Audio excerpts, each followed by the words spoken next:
বাংলাদেশ বনাম দক্ষিণ Africa women's নারী ক্রিকেট সিরিজে তৃতীয় ওয়ানডেতে মুখোমুখি হয় আজ দুই দল। তার আগে দুই ম্যাচ জিতে সিরিজ নিজেদের করে নিয়েছে প্রোটিয়া নারী ক্রিকেট দল এবং তারা এই ম্যাচটি জিতে বাংলাদেশকে হোয়াইট ওয়াশ করতে চেয়েছিল, কিন্তু বাংলাদেশ গড়ের মাঠের সুবিধাকে কাজে লাগিয়ে শক্তিশালী দক্ষিণ আফ্রিকা এমার্জিং দলকে হারিয়েছে।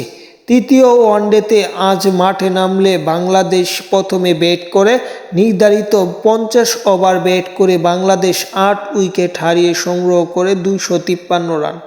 254 রানের টার্গেট ছুড়ে দেয় দক্ষিণ আফ্রিকা নারী দলকে। তারা তেমন ভালো করতে পারেনি। ম্যাচের প্রথমে অত্যন্ত সুন্দর খেলে এবং মাঝেও সুন্দর খেলে শেষ দিকে বাংলাদেশের বোলারদের নিয়ন্ত্রিত বোলিংয়ের মাধ্যমে ম্যাচটিতে বাংলাদেশ 49.4 ওভারে দক্ষিণ আফ্রিকা নারী ক্রিকেট দল বা এমার্জিং নারী ক্রিকেট দলকে অল আউট করে এবং বাংলাদেশ এই ম্যাচটি জিতে যায় 14 রানের ব্যবধানে এবং দক্ষিণ আফ্রিকা 239 রান সংগ্রহ করতে পারে এবং বাংলাদেশ 14 রানের জয়ের মাধ্যমে সিরিজে 2-1 সিরিজ হেরেছে। বাংলাদেশ হোয়াইট ওয়াশ হেরেছে, পাশাপাশি অত্যন্ত সুন্দর খেলেছে বাংলাদেশের মেয়েরা। পরবর্তী আসর বা টুর্নামেন্টে এর থেকে ভালো কিছু করতে চাইবে অবশ্যই লাল সবুজের প্রতিনিধিত্বকারী নারীরা, কারণ এই টুর্নামেন্টে বাংলাদেশ 3 ম্যাচের সিরিজে মাত্র একটি ম্যাচ জিততে পেরেছে।